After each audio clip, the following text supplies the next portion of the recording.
All right, good morning again, everyone. This is Tim and Casey. We're going to go ahead and get started. We're going to start, so this is our third Thursday call with certified facilitators. Welcome, everyone who's in attendance with us today. We will be recording this, so those who aren't able to be with us at this time, or those who want to review this later, we will have it available for you. We'll be creating a library of these for you to reference back. Just a quick reminder, we're going to do the first half. Tim and I are going to talk about a little bit more in depth about the defense patterns that can be measured using Discovery. And then if after that, if anyone has any particular questions, we kind of call that the consultation times. So if you're, have a client you're kind of struggling with, or just have general questions, we're happy to use that time for that. So I'm going to go ahead and share my desktop here. And as I'm doing this, so because it's a webinar, everyone is automatically muted. But again, we will have time for questions when we're done, and then we can unmute folks and go from there. So want to just call back to our kind of one of our favorite quotes here today about every human being is like every other human being, like some other human beings, and like no other human being. And the concepts we're talking about, as with everything, fit into this idea today, in that all of us will get defensive. That's kind of part of being a human. Some of us get defensive in certain ways, depending upon kind of our cultural understandings. And even within that, we have some unique idiosyncratic ways that might play out. And using Discovery is a way that you can help people kind of figure out what that looks like for them. Could I add one thing? Of course. So if we go back to that slide, I'm picturing it, maybe I'm wrong, but so like everybody, we all get defensive. We're like some other people in that we get defensive in certain categories. Mm-hmm. So the defense patterns is really the level 2. Yeah. So, kind of we're going to go through 4 different patterns, and those are maybe categories. So we might all fit into one category or another, maybe a little bit more cleanly, but then that individual piece is, we both might be this pattern, but the way I'm defensive versus the way you are in the moment is still also unique just to me. Subtle differences even within the category. So my kind of crazy is a little bit different flavor than your kind of crazy. Maybe even very different, but yeah, right. But that we all can get crazy. Absolutely. So, and do. There isn't really a judgment. And there isn't one defense pattern that's better or worse than another. Mine's probably better than yours, but it. Other than that, yes, for everybody else. That's a joke, obviously. But exactly, and I think part of this that we'll talk more as we go through the call. Being defensive is part of being human, and there tends to be, just the way that we talk about it, people even use that word as a weapon sometimes while you're being defensive. Well, the reality is everyone. And the more that we just acknowledge that and even own it, we can kind of normalize it a little bit as we go. So just kind of a quick reminder, kind of the human nature piece. When we're at our best, what that really means is we probably are in a situation or environment where we're not having to put a lot of energy into protecting ourselves. We're not feeling threatened. We're not perceiving that we need to protect ourselves. And that's what's really going on. The opposite of that, right, and even safe. Yeah. The opposite of that would be, well, the opposite. When the situation that we're in, what's going on in the environment and how we're perceiving what's going on in the environment is kind of getting us to a spot where we feel like we need to put energy into protecting ourselves. So we don't feel secure. We don't feel safe. And kind of just to go back to this image, we'll be revisiting this image regularly on a constant basis, and even being able to get to the point where you're comfortable explaining this to the people that you're working with will be an important piece, because when you can outline this process, that helps people understand how they fit into it. So again, we have that stimulus, something's happening in the environment. It might be a question. It could be an image. Who knows what it is? Should it maybe be like my boss telling me that a project I'm working on isn't going to work? It could be that. It could be something as direct as that. It could be something as indirect as my boss walking around the corner and I perceive them as watching me, right? Sure.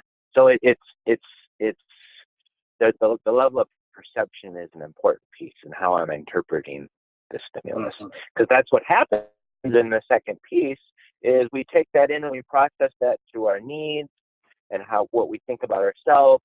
That eventually hooks our insecurities and eventually our shame on some level, and we have that fear, that sort of oh crap moment.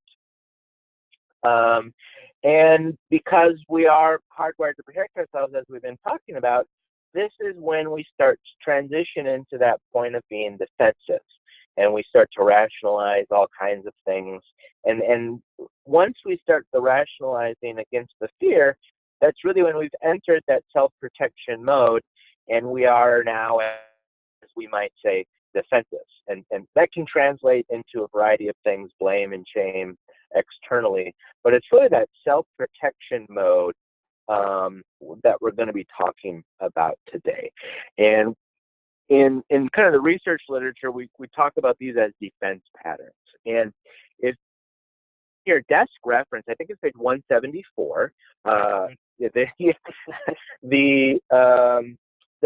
it goes into more detail about these defense patterns that we're talking about. And we can think about defense patterns basically as kind of consistent patterns that we tend to express when we're under distress or kind of in our language in that self-protection mode. It doesn't matter what gets us there.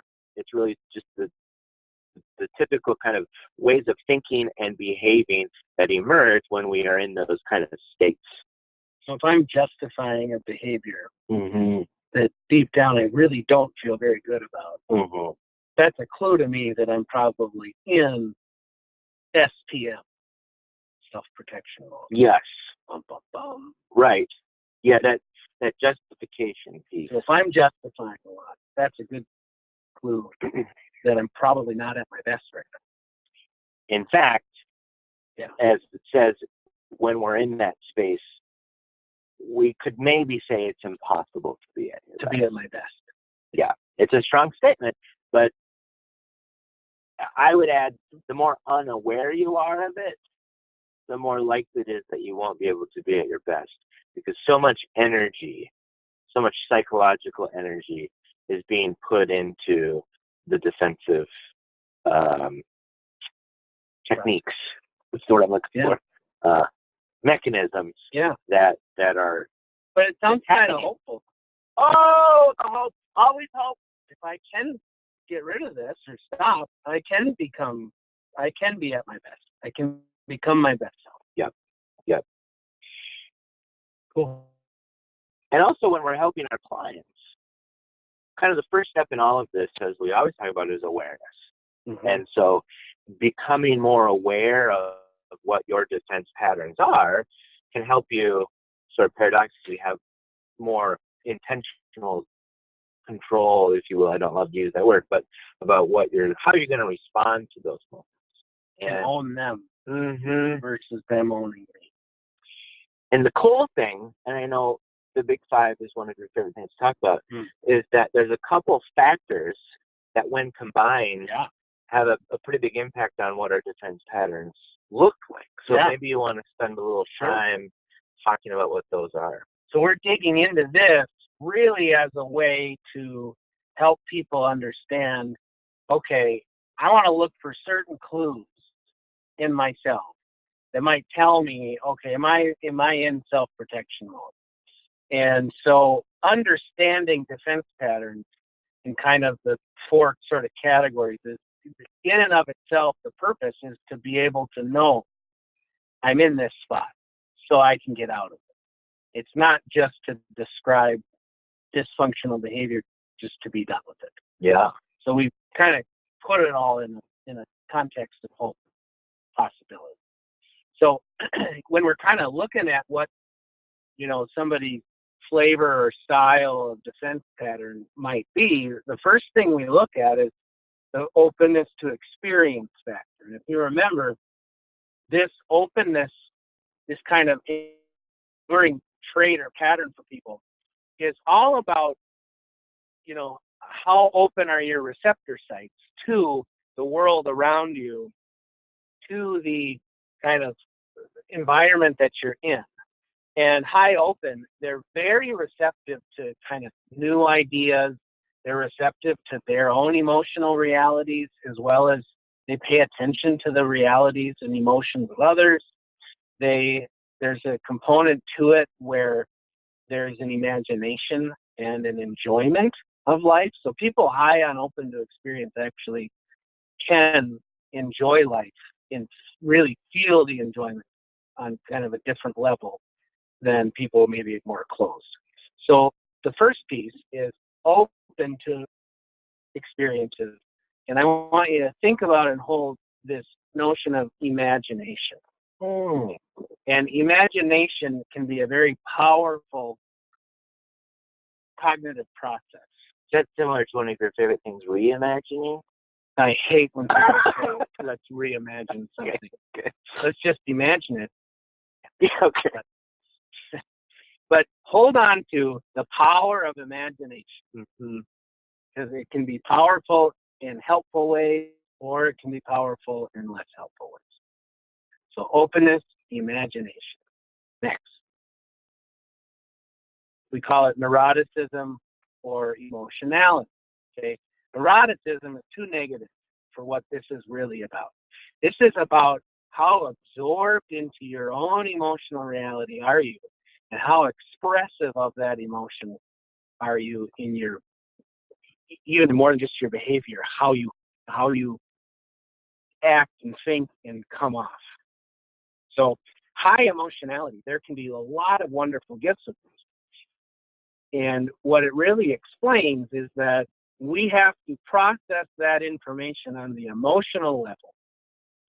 And the way that people high in emotionality do it is we do it loudly and we take our time with it.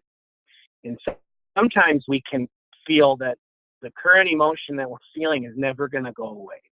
So we ascribe permanence and dominance to the emotion we feel right now. There's an intensity. And it's intense. That comes up. Yeah. So when we get stressed, right, we might convert that emotion into the emotion of sadness. We might convert it into worry, which is trying to control the future. We might convert it into anger, which is trying to control the past, right? And we might start really shooting those emotions all around. And if you think about it in the context of, defense patterns, remember defense patterns are, what do I look like when I'm in self-protection mode? Well, people can look kind of different ways if we understand where they're at on emotionality and where they're at on openness, remember imagination, right? We can start to kind of look at them in 4 different kind of categories. So I'll keep going. You can jump in if you'd like to. Yeah. Maybe I could try one. Yeah. And I'll do mine.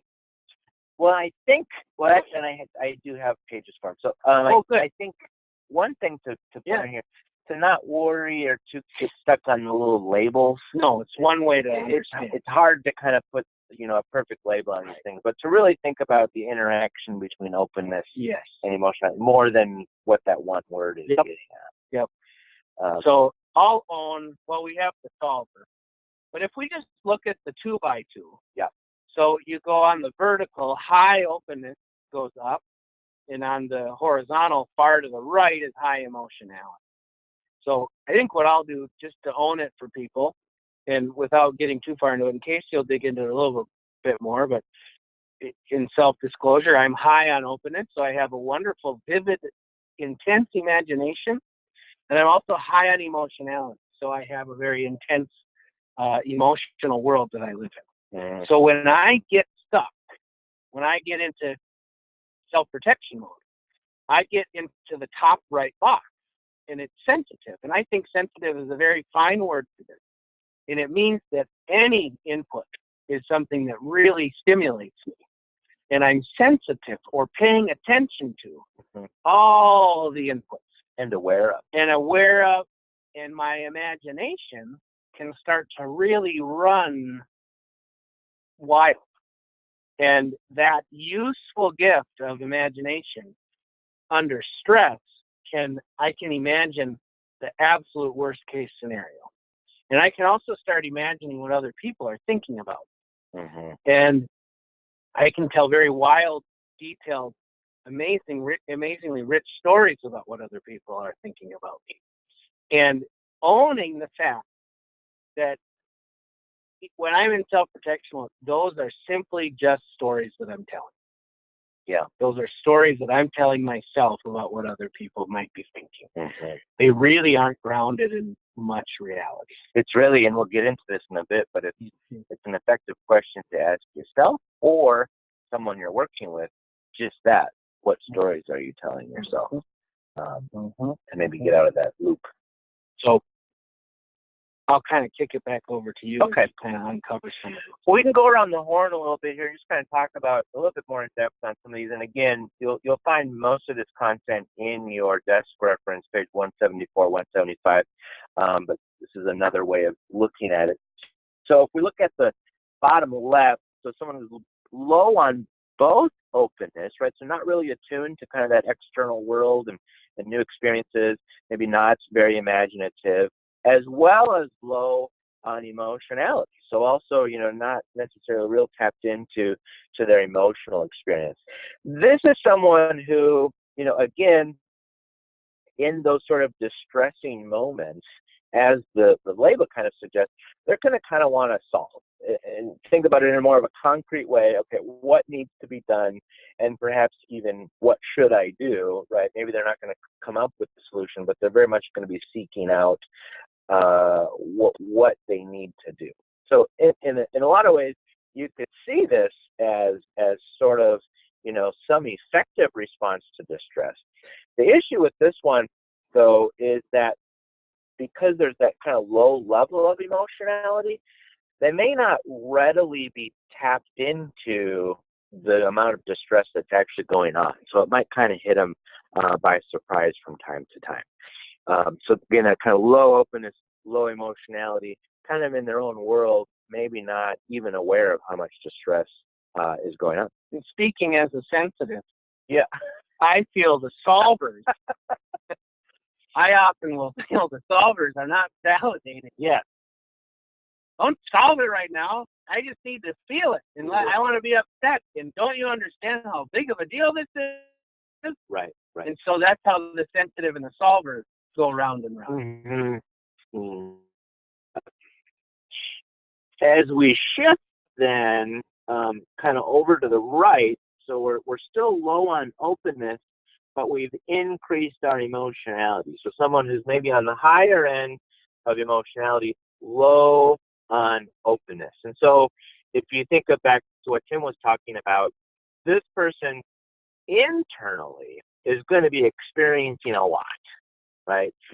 They may not, though, be all that aware of what's going on around them, open to the external world. And so they're really kind of focused on that sort of internal emotional experience, and yet may not even be aware of what it's about, right? So there's sort of this sense of these intense emotions, whether that's, anxiety, worry, whatever the case may be, and that is really driving sort of what's going on, but they probably aren't real sure of where it's originating from, which you can kind of imagine where that can go. Speaking as a sensitive again, with the unaware folks, we miss each other in that the sensitives, we put a lot of words to it. Right. We love to process and trying to figure it out. And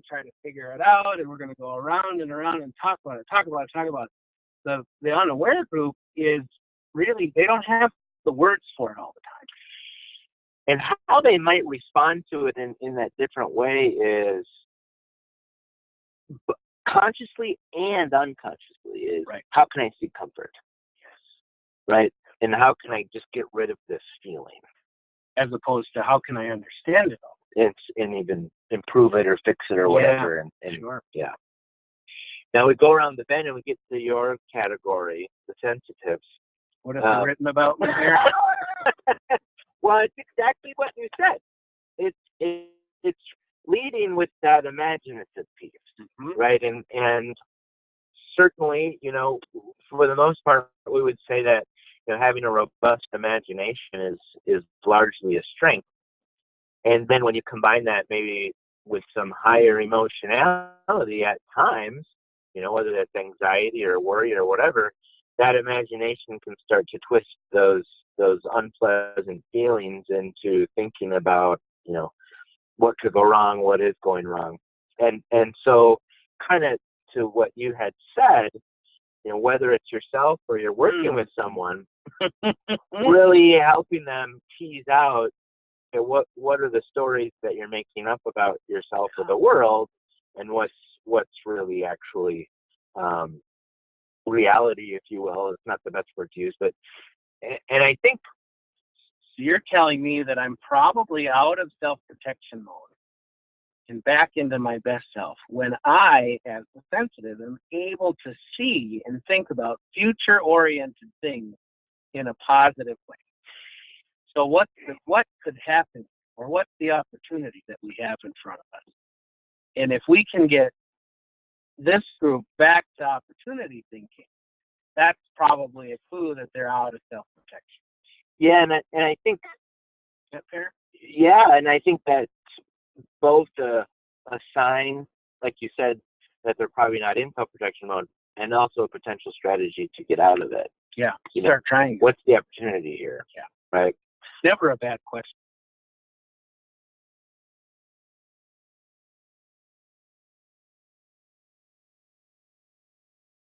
Too.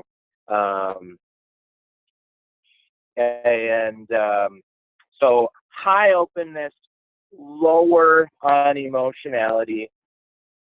These, I actually, maybe it's just sort of self-deprecating.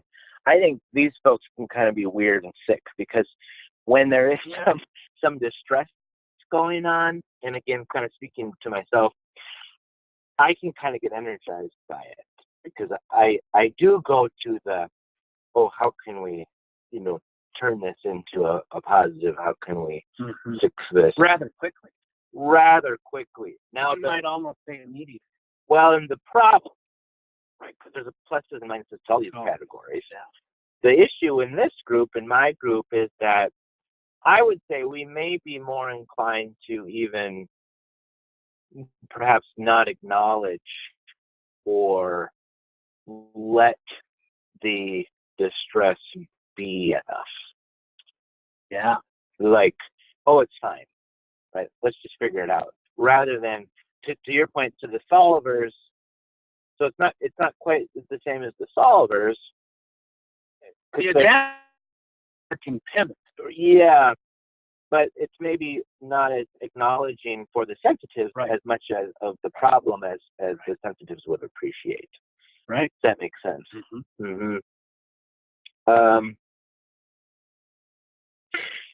So those are the 4 buckets. Now, I want to go back to where we had started, which was our quote with, everyone is a human, so we all act the same way. That is that we all get defensive. We all act similar to other people, meaning that we all fall into one of these buckets, so we might become defensive in similar ways. But even then, there are idiosyncratic ways that we are a solver. There's idiosyncratic ways that we are an adapter. And that's, to get in the weeds on that, you'd start to look at the facets. So you'd look within openness, how open to learning is this person, what's their emotional absorption, to get a sense of what that adapting style or that, like that word, but that style and that top left, what that might look like for that individual person. And self-concept, psychological, past experience, that all gets layered in. Yep. And really informs some of those, how quickly someone might get into the defense patterns, and that's probably for another day. So my goal in life, you're telling me, is to become a functioning sensitive. Yes. Okay. Well, because I think your point there is important, and don't hear this the wrong way. You're never not going to be a sensitive. Right. I'm never not going to be an adapter. Right. If you just own it. Yeah, it is what it is. The more aware we become of it, and this we transition to our next pieces here, the more that we can be intentional with how we respond to it and what we do with it. And that I think is an important piece. So if you are working with someone, how can you start to help them understand and really uncover their defense patterns? Because as I think we probably talked about in seminar, a really ineffective way is just to tell someone that they're being defensive and then walk away. That's probably not going to work out all that great.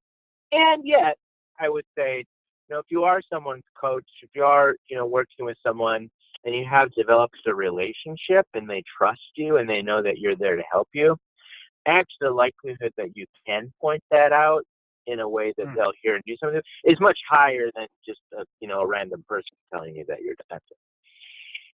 So what we have on the screen now, and we'll make sure that you get these, just kind of some very simple questions, but open-ended questions, of course, that can kind of start to help people be more open to looking at their defense patterns.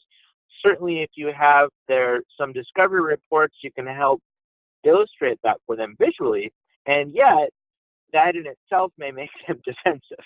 And so having kind of these questions, so if you show them through the report that, I'll use Tim, that you're a sensitive, and they go, no, I'm not, right? It means they're not ready to talk, to hear, or to take it in. And so you can ask them, well, what do you notice about yourself when you're under distress? Or if you have the spot to use the D word, maybe even defense, what changes for you? How do you respond to the stress, right? And I was getting at that, what's it like for you kind of stuff. When you're feeling maybe a little insecure, how might you be reacting differently in that kind of situation? How do you know when you aren't at your best? What's it like? What's different? What do you notice? And I think an important thing to keep in mind, depending upon where someone is at in their development, both in terms of kind of intellectual curiosity, but also just awareness, they might not have an immediate response to these questions. And it's very important to know that that's okay, right? And to kind of give them space to even explore, right? So if you say, how do you know when you aren't at your best? And their first response is, I don't know, which is really likely. Well, give them space to be wrong. Yeah. And just may say, well, if you had to guess, or help them try to think back on a time. Can you think of a recent time when you weren't really feeling like you were at your best? And so help them get there, and then, all right, well, let's kind of think about that together. What do you remember about that, right? And kind of helping them put the pieces together, because again, if someone is, and this is normal, most people, they might not really have that immediate sense of awareness of what this is like to them. So kind of having a strategy for helping them walk to that. Well, and two things stick out to me quick. One, if you have somebody, unless they have done coaching or therapy or something, right? The likelihood that they've even been asked a question like this before, right, is pretty low, very low. So they're not going to figure it out. And I think that leads to the next thing, which is these are wonderful questions to ask throughout the course of coaching, constantly. And what's so fascinating in either doing it in your own work or work with clients, ask yourself this today, then do it again in July, then in September, and next year, and go around and around and around, and you'll find that your answers to these questions change. That's right. And that's one way to really kind of benchmark progress too, is how much ownership does somebody what kind of place are they speaking from when they're answering? Yeah, right. it makes me think of, I think we talked about this in the seminar, or maybe not, but when we're doing comprehensive assessments, and a common question we'll ask is, what signs do you see in yourself when you're under stress, or I take a nap. Yeah, and that common response, which is basically I don't even know, highlights how your point. When you ask someone this for the first time, they're probably not going to know. And to normalize that and to help them know that that's okay, we're going to figure it out together, is another nice way to build that relationship.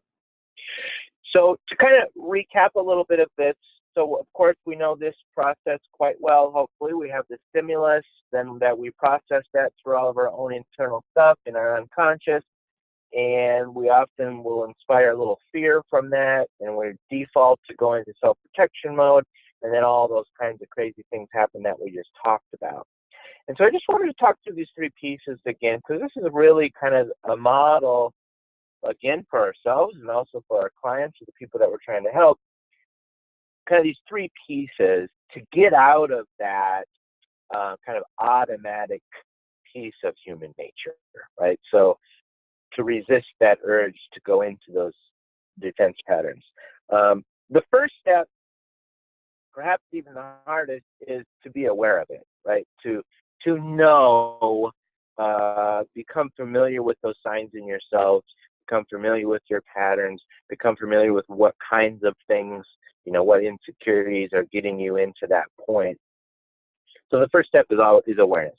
Second, when you can increase that awareness, then it's resisting the urge to act on those defensive impulses, right?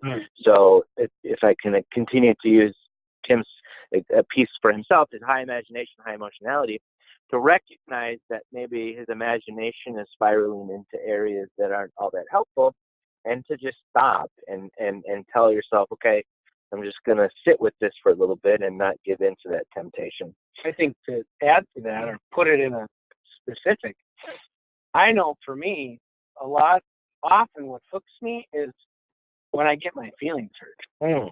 And things that hurt my feelings are, this person doesn't like me. Yeah. Right. Then I get my feelings hurt. Right? Or they've done something that hurts my feelings, and then I instantly will jump to starting to make conclusions about that person. Right. They don't like me. They were trying to send me a message. Right.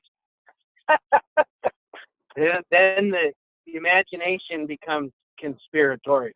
Right. But recognizing, I've just jumped to number 2, and it happens in less than 10 seconds. Absolutely. But to sit with, my feelings just got hurt. Because that's the only true thing I can say right now. And wait and count to 10. Wait before I make any conclusion. Then it passes. That really sense of having your feelings hurt passes. And you realize that person probably had nothing going. They probably didn't even mean to do it. Right. And then you realize, okay, I can let go of needing to convince myself that they're out to get me. And this is even maybe more for this conversation than is necessary at the moment, but I would even argue, even if they did mean it, that's really their stuff. That's all their stuff. Right. And so it almost doesn't matter. And they'll probably still do business with me. Right. Yes. Right. Right. The third step then in this whole process is, I think, where the fun work happens. And then it's to get curious, about what was that about for me, what might that have been hooking for me. And as you talk about kind of asking yourself, what do I need to let go of? What am I trying to hang on to? What am I trying to control that isn't mine? It's not mine.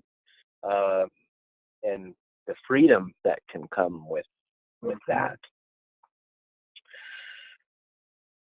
And so again, here's the visual of that, right? So we still have the stimulus, we still probably have that moment of fear, and then it's to resist that urge and actually lean into that gross, unpleasant feeling where we can actually be more accountable and learn and not be a slave, if you will, to all of those unconscious processes. All right, so that's our learning this week, our third Thursday on defense patterns. So a little bit more in depth on those, kind of some practical things. So we'll be sending out some more practical things about those defense patterns, kind of, again, some of those questions, some resources that are in both your dashboard as well as your reference book. So some more practical tools that you can use to both understand these, both for yourself and for your clients. We have about 15 minutes left or so. I'm going to stop sharing my screen so I can see who is still with us. And if anyone does have kind of a consultation question, we can switch to the consultation side of our discussion now. Whether it's about a client you're working with or anything that you're kind of curious about, feel free to raise your hand, and I think I can unmute you. Otherwise, you can use the chat feature to ask a question as well, and we can discuss that while you're thinking of potential questions. Just a reminder that we'll have these calls only for certified people the third Thursday at 11 o'clock. And we'll be sending out calendar invitations kind of in the coming weeks, just so you kind of have those blocked off for your awareness. And the beginning or the previous week, we kind of send out a teaser of the content, so you kind of have some sense of what we're going to be talking about, and then give you opportunities to submit ahead of time any questions that you might have as well. And consultation, that portion of this time can be anything that's on their mind. I'm glad you said that. It doesn't have to be consultation only on defense patterns. Yeah, not even at all. Yeah. Yep. So that's the time for anything. Anything. Good. Well, of course, if questions come up for you after this, you always can reach out. We are always available to you. Thanks for joining us today. Any final words of wisdom? Put you on the spot. Silence is such an effective tool. Oh, you're welcome. People are sending thanks in the chat. Very good. All right. Have a great rest of the week, everyone, and we'll talk soon. Bye.